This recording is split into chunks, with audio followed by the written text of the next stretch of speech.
right, guys, welcome back. Thank you so much for your quick turnaround on getting our Chapter 4 Lesson 1 video notes done. That basics of geography, and I had so much fun playing with our marbles and kind of building our civilizations with you today in class. We're going to learn a little bit more about the first group of people to live in Mesopotamia, the Sumerians.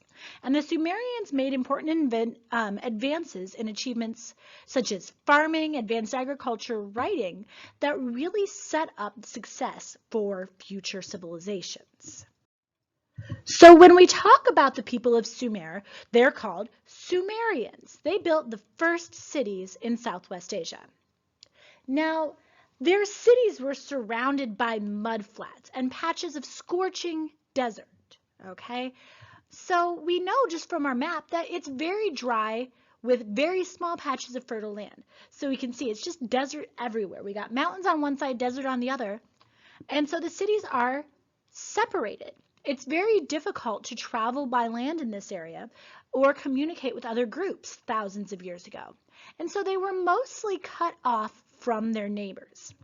Think about a school. Like here at Palm Valley, you know, we are pretty cut off. We don't spend much time hanging out down in the kindergarten room. If you're the music teacher, you probably spend a lot of time in the music room. You might not make it down to Mr. Green's room.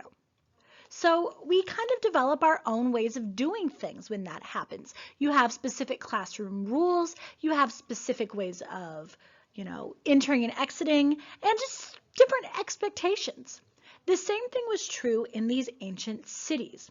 Each city became kind of its own little country, its own little mini country.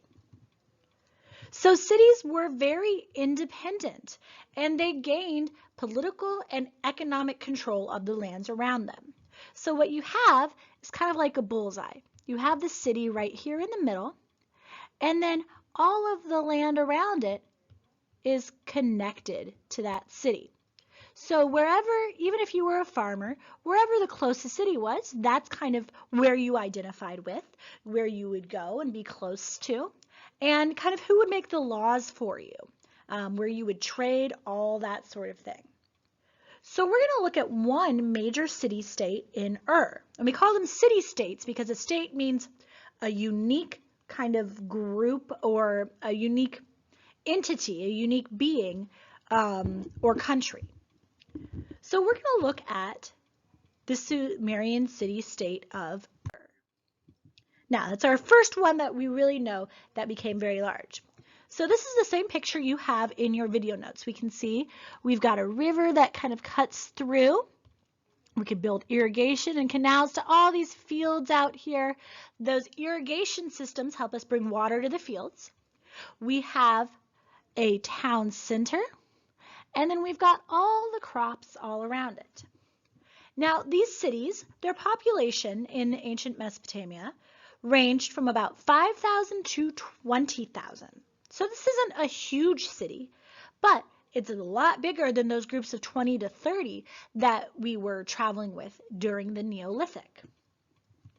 Each city-state was surrounded by a large wall made of mud brick, and these to keep invaders out, to make sure that we are well protected, to stop against floods a little bit as well, but mostly to keep invaders out. This is our area, you stay outside. The ruler's palace, a large temple, and other public buildings were located in the inner part of the city. And often city-states went to war with each other over resources, political borders, or even just glory and bragging rights. So we saw this today when you guys were deciding where to put your city-states, your little paper clips that we had. Sometimes you guys put them near each other. Other times you put them far away from each other to kind of keep separate. And you might have had a little fight or squabble over who should get what resources. Now, during times of peace, city-states often traded with each other and formed those alliances. And some of you did that too, where you banded together with city-states that were near you. You shared your resources, and it worked out better for everyone because then everyone had more, and you were able to gather more resources like the water. So when we look at how Sumerian society was set up, you have to understand about their religious beliefs. At the center of each town would have been a Sumerian temple called a ziggurat. And I always remember these are zigzag ziggurats. And these are temples. These are places where you would go to worship. They're not tombs. Nobody's buried there. They're there as churches, places to worship the gods. And notice we say gods plural. The Sumerians believed in many gods. This is called polytheism. So when we say polytheism, we're going to say it's the worship, we're bowing down, of many gods. Lots and lots and lots of gods. Okay? Or the Sumerians were bowing down. They worshipped many gods. They were polytheistic.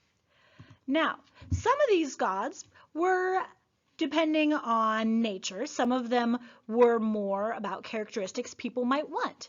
So we had the sun god. We had the god representing heaven and earth, the goddess of fresh water, and the god of salt waters, so the ocean and the rivers.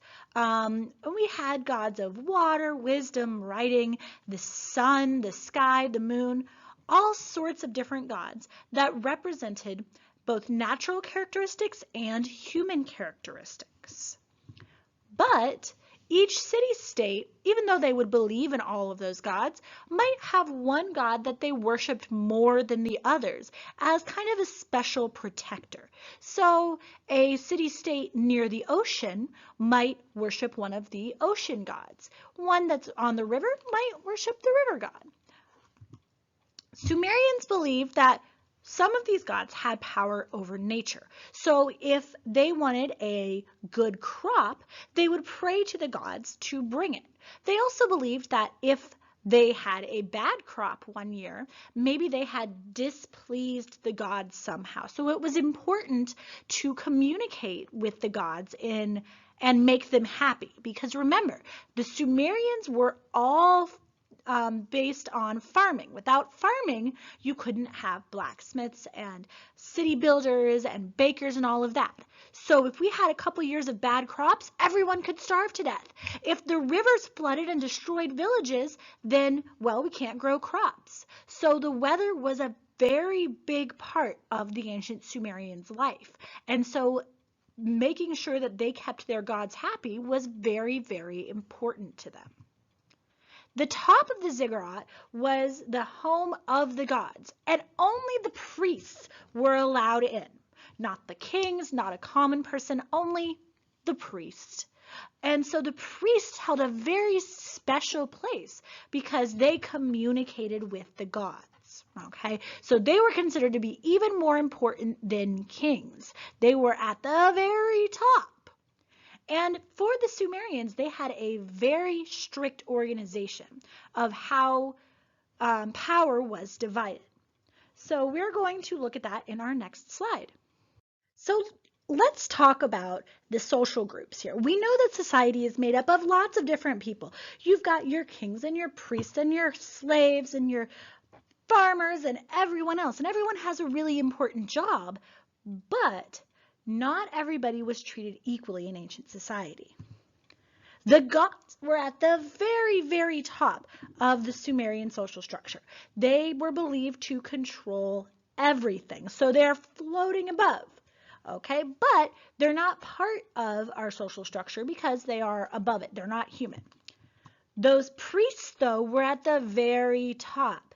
Remember, they're the ones who communicated with the gods, so they had the absolute most power. Right below them was the upper class. These are our scribes, nobility, including a king, rich merchants. Now, scribes are our professional writers. Not everybody could write, so we wanted to make sure that the people that could write were treated with respect. We also have our lower class. This is merchants, farmers, artisans, people who do important work, but they're never going to be rich and powerful. But they're kind of the foundation. And below that, we have our lowest class. These are slaves. Now, a lot of times when we think about slaves, and we've studied American history, we think about it in racial terms. But generally, in ancient Mesopotamia and in good parts of the ancient world, slaves were usually either people who were captured from wars, and they were enemy soldiers, or people who were captured in enemy lands, or they owed money. And so maybe you owed money to your landlord, and instead of being able to pay it back, you worked in slavery for a while. So it's a little bit of a different concept of slavery, but it is important to understand that slavery did exist in the ancient world. And they were at the very bottom. Now, I want you to notice, the further down we go, the more people there are.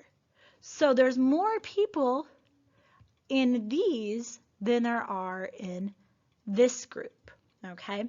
And I actually, right under priest, I want you, oops, need my eraser, boop, boop, there we go. Right under priests, I need you to write in kings, okay? We're writing in king right under the priests because the kings were very important, but they weren't the most important. The priests were the absolute most important. So please write that in right underneath priests, okay? And then I want you to think about, remind me, why are priests, or why were priests so influential, so important is another word of saying influential, in Sumerian society? What role did the Sumerians believe that they played in communicating with the gods, and why was that such a big deal? So you need to be able to tell me what the Sumerians believed the gods controlled and why the office of the priest, or the job of priest, would be so important, even more important than the king, in Sumerian society. All right, guys, have a fantastic weekend. I love you lots. I'll talk to you soon. Have a great weekend.